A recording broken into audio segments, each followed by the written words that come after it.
ನಮಸ್ಕಾರ ಸ್ನೇಹಿತರೆ, ಕರ್ನಾಟಕ ಮ್ಯಾಟರ್ಸ್ಗೆ ಮತ್ತೊಮ್ಮೆ ಆತ್ಮೀಯ ಸ್ವಾಗತ. ಇತ್ತೀಚೆಗೆ ನೀಟ್ ಪರೀಕ್ಷೆಯ ಪ್ರಶ್ನೆ ಪತ್ರಿಕೆ ಸೋರಿಕೆಯಾಗಿ ಇಡೀ ದೇಶದಲ್ಲೇ ಎಷ್ಟೆಲ್ಲ ರಾದ್ಧಾಂತಗಳಾಯಿತು ಅನ್ನೋದು ನಿಮಗೆಲ್ಲ ಗೊತ್ತೇ ಇದೆ. ದೇಶದ ಲಕ್ಷಾಂತರ ವಿದ್ಯಾರ್ಥಿಗಳ ಭವಿಷ್ಯದ ಜೊತೆ ಚೆಲ್ಲಾಟವಾಡಿದ ಈ ಹಗರಣದಿಂದ ಕೇಂದ್ರ ಸರ್ಕಾರಕ್ಕೆ ದೊಡ್ಡ ಮುಖಭಂಗವಾಯಿತು. ಎಷ್ಟರ ಮಟ್ಟಿಗೆ ಅಂದರೆ ಸ್ವತಃ ಶಿಕ್ಷಣ ಸಚಿವರೇ ತಮ್ಮ ಸ್ಥಾನಕ್ಕೆ ರಾಜೀನಾಮೆ ನೀಡಬೇಕಾದ ಪರಿಸ್ಥಿತಿ ನಿರ್ಮಾಣ ಆಯಿತು. ಆದರೆ ಈ ಕಳಂಕದಿಂದ ಹೊರಬಂದು ಇನ್ಮುಂದೆ ದೇಶದಲ್ಲಿ ನಡೆಯುವ ಪರೀಕ್ಷೆಗಳು 100% ಪಾರದರ್ಶಕವಾಗಿರಬೇಕು, ಯಾವುದೇ ಪೇಪರ್ ಲೀಕ್ ಆಗಬಾರ್ದು ಅಂತ ಪ್ರಧಾನಿ ನರೇಂದ್ರ ಮೋದಿ ಅವರು ಒಂದು ದೊಡ್ಡ ನಿರ್ಧಾರ ತಗೊಂಡಿದ್ದಾರೆ.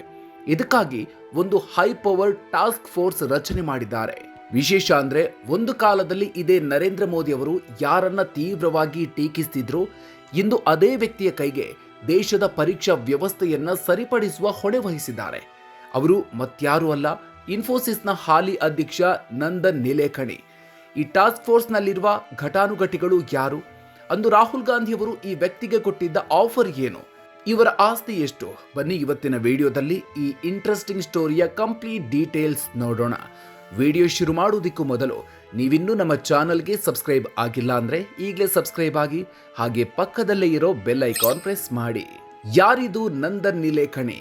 ಎಷ್ಟಿದೆ ಇವರ ಆಸ್ತಿ?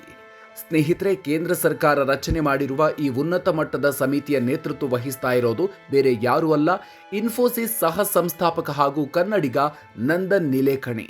ಭಾರತದ ಐಟಿ ದಿಗ್ಗಜರಲ್ಲಿ ಒಬ್ಬರಾಗಿರುವ ನಂದನ್ ನಿಲೇಕಣಿ ದೇಶದ ಅತ್ಯಂತ ಶ್ರೀಮಂತ ಟೆಕ್ ಉದ್ಯಮಿಗಳಲ್ಲಿ ಒಬ್ರು.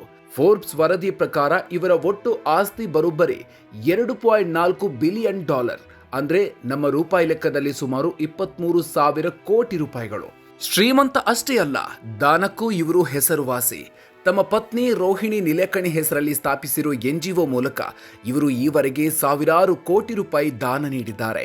2023ರಲ್ಲಿ ಇವರು ತಮ್ಮ ಹಳೆಯ ಕಾಲೇಜು IIT ಬಾಂಬೆಗೆ ಬರೋಬ್ಬರಿ $38 ಮಿಲಿಯನ್, ಅಂದ್ರೆ ಸುಮಾರು 315 ಕೋಟಿ ರೂಪಾಯಿ ದೇಣಿಗೆ ನೀಡಿ ದೊಡ್ಡ ಸುದ್ದಿ ಮಾಡಿದ್ರು. ಇದೊಂದು ಕಥೆಯಾದ್ರೆ ಸರ್ಕಾರದ ಜೊತೆ ಸೇರಿ ಇವರು ಮಾಡಿರೋ ಮ್ಯಾಜಿಕ್ ಕೂಡ ಸಾಮಾನ್ಯದಲ್ಲ. ಭಾರತದ ಪ್ರತಿಯೊಬ್ಬರ ಕೈಯಲ್ಲಿರುವ ಆಧಾರ್ ಕಾರ್ಡ್ ರೂವಾರಿ ಇದೇ ನಂದನ್ ನಿಲೇಕಣಿ. ಅಷ್ಟೇ ಯಾಕೆ, ಇವತ್ತು ನಾವು ಪ್ರತಿನಿತ್ಯ ಬಳಕೆ ಮಾಡುವ ಫೋನ್ ಪೇ, ಗೂಗಲ್ ಪೇ ಅಂತ UPI ಡಿಜಿಟಲ್ ಪೇಮೆಂಟ್ ಕ್ರಾಂತಿಯ ಹಿಂದಿನ ಪ್ರಮುಖ ರೂವಾರಿ ಕೂಡ ಇವರೇ. ಇದೀಗ ಇವರ ಹೆಗಲಿಗೆ ಭಾರತದ ಎಕ್ಸಾಮ್ ಸಿಸ್ಟಮ್ ಅನ್ನ ಡಿಜಿಟಲ್ ಹಾಗೂ ಲೀಕ್ ಪ್ರೂಫ್ ಮಾಡುವ ಮಹತ್ವದ ಜವಾಬ್ದಾರಿ ಬಿದ್ದಿದೆ. ಅಂದು ವಿರೋಧ, ಇಂದು ಅನಿವಾರ್ಯ. ನಿಲೇಕಣಿ ನೇಮಕದ ಬೆನ್ನಲ್ಲೇ ಮೋದಿ ವಿರುದ್ಧ ಕಾಂಗ್ರೆಸ್ ವಾಗ್ದಾಳಿ. ಈ ನೇಮಕಾತಿ ಈಗ ದೊಡ್ಡ ರಾಜಕೀಯ ಚರ್ಚೆಗೂ ಕಾರಣವಾಗಿದೆ. ಇದಕ್ಕೆ ಕಾರಣ ಮೋದಿಯವರ ಈ ಹಿಂದಿನ ನಿಲುವು. ಅದನ್ನೇ ಇಟ್ಕೊಂಡು ಕೆಪಿಸಿಸಿ ಅಧ್ಯಕ್ಷ BK ಹರಿಪ್ರಸಾದ್ ಪ್ರಧಾನಿ ಮೋದಿಯವರ ವಿರುದ್ಧ ತೀವ್ರ ವಾಗ್ದಾಳಿ ನಡೆಸಿದ್ದಾರೆ. ನಿಂದಿಸಿದವರನ್ನೇ ನೆಚ್ಚಿಕೊಳ್ಳೋದು ಪ್ರಧಾನಿ ಮೋದಿಗೆ ಹೊಸದೇನಲ್ಲ. ಅಂದು ಬೆಂಗಳೂರು ದಕ್ಷಿಣ ಕ್ಷೇತ್ರದ ಚುನಾವಣಾ ವೇದಿಕೆಯಲ್ಲಿ ನಂದನ್ ನಿಲೇಕಣಿ ಅವರನ್ನ ಗುರುತೇ ಇಲ್ಲದ ಕೋಟ್ಯಾಧಿಪತಿ ಅಂತ ವ್ಯಂಗ್ಯವಾಡಿದ್ರು. ನಿಲೇಕಣಿ ರೂಪಿಸಿದ ಆಧಾರ್ ಯೋಜನೆಯನ್ನ ಸಾರ್ವಜನಿಕ ಹಣದ ಲೂಟಿ, ರಾಷ್ಟ್ರೀಯ ಭದ್ರತೆಗೆ ಅಪಾಯ ಅಂತ ಬಿಜೆಪಿ ನಾಯಕರು ಅಪಪ್ರಚಾರ ಮಾಡಿದ್ರು. ಆದ್ರೀಗ ಅದೇ ನಿಲೇಕಣಿ ಕೈಗೆ ದೇಶದ ಪರೀಕ್ಷಾ ವ್ಯವಸ್ಥೆಯ ಚುಕ್ಕಾಣಿ ಒಪ್ಪಿಸಿದ್ದಾರೆ. ಇದು ನಾಯಕತ್ವವಲ್ಲ, ಅವಕಾಶವಾದದ ಅಶ್ಲೀಲ ಪ್ರದರ್ಶನ ಅಂತ ಹರಿಪ್ರಸಾದ್ ಕಿಡಿಕಾರಿದ್ದಾರೆ. ಅಂದು ವಿರೋಧಿಸಿದವರೇ ಇಂದು ಅನಿವಾರ್ಯವಾಗಿ ಅದೇ ನಿಲೇಕಣಿಯವರ ತಂತ್ರಜ್ಞಾನದ ಮೊರೆ ಹೋಗಿರೋದು ನಿಜಕ್ಕೂ ಅಚ್ಚರಿಯೇ ಸರಿ. ಪೇಪರ್ ಲೀಕ್ ತಡೆಯಲು ಬಂದಿದೆ ಡ್ರೀಮ್ ಟೀಮ್.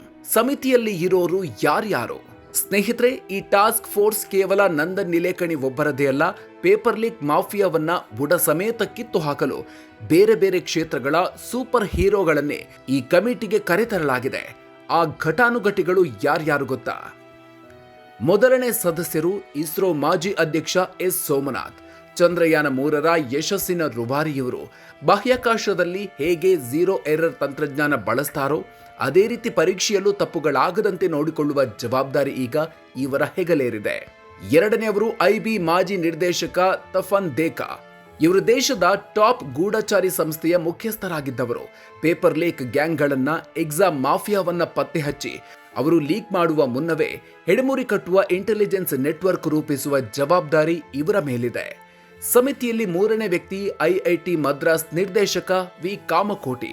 ಇವರು ಸೈಬರ್ ಸೆಕ್ಯೂರಿಟಿ ಎಕ್ಸ್ಪರ್ಟ್. ಆನ್ಲೈನ್ ಪರೀಕ್ಷೆಗಳ ಸರ್ವರ್ ಹ್ಯಾಕ್ ಆಗದಂತೆ ತಡೆಯೋದು ಹಾಗೂ AI ಬಳಸಿ ಪ್ರಶ್ನೆಗಳನ್ನು ಬದಲಾಯಿಸುವ ತಂತ್ರಜ್ಞಾನ ತರುವ ಹೊಣೆ ಇವರದ್ದು. ಆದರೆ ಇವರ ಈ ಹಿಂದಿನ ಹೇಳಿಕೆಯೊಂದು ಈಗ ವಿವಾದಕ್ಕೆ ಕಾರಣ ಆಗಿದ್ದು ಇವರ ಆಯ್ಕೆಗೆ ಆಕ್ಷೇಪಗಳು ಕೇಳಿ ಬರ್ತಾ ಇದೆ. 4ನೇವರು ಲಾಜಿಸ್ಟಿಕ್ಸ್ ಎಕ್ಸ್ಪರ್ಟ್ ಅಮೃತ್ ಲಾಲ್ ಮೀನಾ. ಪ್ರಶ್ನೆ ಪತ್ರಿಕೆಗಳನ್ನು ಪ್ರಿಂಟ್ ಮಾಡಿ ಟ್ರಂಕ್ಗಳಲ್ಲಿ ಸೆಂಟರ್ಗೆ ತಲುಪುವಾಗ ಲೀಕ್ ಆಗೋದೇ ಹೆಚ್ಚು. ಇದನ್ನ ತಪ್ಪಿಸಲು GPS ಟ್ರ್ಯಾಕಿಂಗ್ ಹಾಗೂ ಸರಿಯಾದ ಸಮಯಕ್ಕೆ ಮಾತ್ರ ಓಪನ್ ಆಗುವ ಡಿಜಿಟಲ್ ಲಾಕ್ ತರುವ ಪ್ಲಾನ್ ರೂಪಿಸಲು ಇವರು ಮುಂದಾಗಿದ್ದಾರೆ.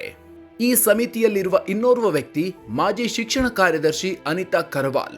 ಗ್ರೇಸ್ ಮಾರ್ಕ್ಸ್ ವಿವಾದ, ಅಡ್ಮಿನಿಸ್ಟ್ರೇಷನ್ ರೂಲ್ಸ್ ಹಾಗೂ ವಿದ್ಯಾರ್ಥಿಗಳಿಗೆ ಪಾರದರ್ಶಕ ನ್ಯಾಯ ಒದಗಿಸುವ ಪಾಲಿಸಿಗಳ ಬಗ್ಗೆ ಇವರು ಕೆಲಸ ಮಾಡಲಿದ್ದಾರೆ.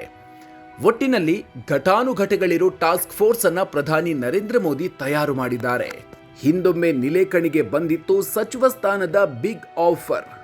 ಇದೇ ನಂದನ್ ನಿಲೇಕಣಿ ಅವರಿಗೊಮ್ಮೆ ಶಿಕ್ಷಣ ವ್ಯವಸ್ಥೆಯನ್ನು ಸುಧಾರಣೆ ಮಾಡುವ ಆಫರ್ ಬಂದಿತ್ತು. ಅವರೇ ಹಿಂದೊಮ್ಮೆ ಈ ಇಂಟ್ರೆಸ್ಟಿಂಗ್ ಸ್ಟೋರಿಯನ್ನ ರಿವೀಲ್ ಮಾಡಿದ್ರು. 2009 ಮೇ ತಿಂಗಳಲ್ಲಿ ಸ್ವತಃ ರಾಹುಲ್ ಗಾಂಧಿ ನಿಲೇಕಣಿಗೆ ಕರೆ ಮಾಡಿ, ನೀವು ಕೇಂದ್ರ ಮಾನವ ಸಂಪನ್ಮೂಲ ಸಚಿವರಾಗ್ತೀರಾ, ದೇಶದ ಶಿಕ್ಷಣ ವ್ಯವಸ್ಥೆಯನ್ನ ಸರಿಪಡಿಸಿ ಅಂತ ಕೇಳಿದ್ರಂತೆ. ನಿಲೇಕಣಿ ಕೂಡ ಇನ್ಫೋಸಿಸ್ ಗೆಳೆಯರ ಬಳಿ ಪರ್ಮಿಷನ್ ತೆಗೆದುಕೊಂಡು ರೆಡಿಯಾಗಿದ್ರಂತೆ. ಆದರೆ ಏನೇನೋ ನಡೆದು ಆ ಹುದ್ದೆ ಅವರ ಕೈ ತಪ್ಪಿತು. ನಂತರ ಆಗಿನ ಪ್ರಧಾನಿ ಮನಮೋಹನ್ ಸಿಂಗ್ ಅವರು ಸ್ವತಃ ಕರೆ ಮಾಡಿ ಭಾರತದ 1.4 ಬಿಲಿಯನ್ ಜನರಿಗೆ ID ಕಾರ್ಡ್ ಕೊಡುವ ಪ್ರಾಜೆಕ್ಟ್ ಅನ್ನ ಇವರಿಗೆ ವಹಿಸಿದ್ರು. ಅದೇ ಇವತ್ತು ನಾವೆಲ್ಲ ಬಳಸ್ತಾ ಇರುವ ಆಧಾರ್ ಕಾರ್ಡ್. ಒಟ್ಟಿನಲ್ಲಿ ಸ್ನೇಹಿತರೆ, ಟೆಕ್ನಾಲಜಿ, ಸ್ಪೇಸ್ ಸೈನ್ಸ್, ಇಂಟೆಲಿಜೆನ್ಸ್ ಹಾಗೂ ಲಾಜಿಸ್ಟಿಕ್ಸ್ ಹೀಗೆ 4 ಪ್ರಮುಖ ಅಸ್ತ್ರಗಳನ್ನು ಇಟ್ಕೊಂಡು ಕೇಂದ್ರ ಸರ್ಕಾರ ಹೊಸ ಎಕ್ಸಾಮ್ ಸಿಸ್ಟಮ್ ರೆಡಿ ಮಾಡ್ತಾ ಇದೆ. ನಂದನ್ ನಿಲೇಕಣಿ ನೇತೃತ್ವದ ಈ ಟೀಮ್ ಭಾರತದ ಪರೀಕ್ಷಾ ವ್ಯವಸ್ಥೆಯನ್ನ ಲೀಕ್ ಪ್ರೂಫ್ ಮಾಡುತ್ತಾ ವಿದ್ಯಾರ್ಥಿಗಳ ಭವಿಷ್ಯಕ್ಕೆ ರಕ್ಷಣೆ ಸಿಗುತ್ತಾ ಅನ್ನೋದನ್ನ ಕಾದು ನೋಡಬೇಕಿದೆ. ಈ ಬಗ್ಗೆ ನೀವೇನು ಹೇಳ್ತೀರಿ? ವಿರೋಧ ಪಕ್ಷದಲ್ಲಿದ್ದಾಗ ನಿಲೇಕಣಿಯವರನ್ನ ಟೀಕಿಸಿದ್ದ ಪ್ರಧಾನಿ ಮೋದಿ ಈಗ ಅವರನ್ನೇ ನೇಮಕ ಮಾಡಿರೋದು ಸರಿಯಾದ ನಿರ್ಧಾರವಾ? ನಿಮ್ಮ ಅನಿಸಿಕೆಯನ್ನ ಕಮೆಂಟ್ ಬಾಕ್ಸ್ನಲ್ಲಿ ತಪ್ಪದೇ ಹಂಚಿಕೊಳ್ಳಿ. ಈ ಉಪಯುಕ್ತ ಮಾಹಿತಿ ನಿಮಗೆ ಇಷ್ಟ ಆಗಿದ್ರೆ ವಿಡಿಯೋ ಲೈಕ್ ಮಾಡಿ ಮತ್ತು ಪ್ರತಿಯೊಬ್ಬರಿಗೂ, ವಿಶೇಷವಾಗಿ ವಿದ್ಯಾರ್ಥಿಗಳಿಗೆ ಈ ವಿಡಿಯೋ ಶೇರ್ ಮಾಡಿ.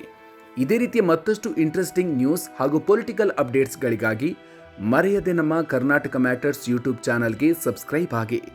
ಮುಂದಿನ ವಿಡಿಯೋದಲ್ಲಿ ಮತ್ತೊಂದು ಇಂಟ್ರೆಸ್ಟಿಂಗ್ ವಿಚಾರದ ಜೊತೆಗೆ ಮತ್ತೆ ಸಿಗೋಣ. ಅಲ್ಲಿವರೆಗೂ ನಮಸ್ಕಾರ.